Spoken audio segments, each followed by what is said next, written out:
Thank you for inviting me today. My own background. So I trained as a rheumatologist before I trained as a GP.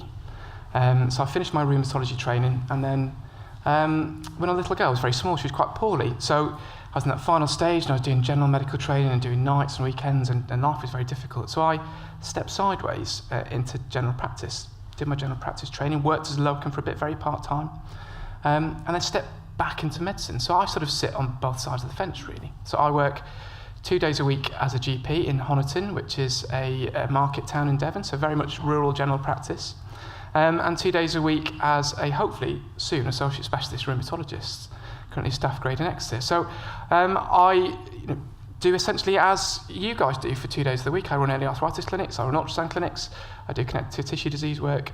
So I sort of sit on both sides of the fence. And for the last 12 months, thanks hugely to both the BSR and the RCGP, I've been working as the clinical champion for early arthritis. It's driven a lot by HQIP and the outcomes from the HQIP audit. BSR approached the RCGP and said, look, we've got a problem. We've got an issue with the diagnosis of early arthritis. It's not happening as quickly as we'd like. What can we do about it?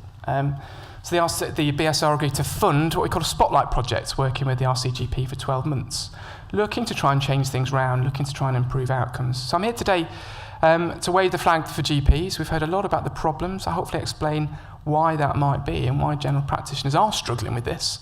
And hopefully to think about some of the positives, some of the things that we've done over the last 12 months, some things that you guys can go back to your local patches and start telling GPs about, and also about what we're planning to do over the next 12, 24, 36 months.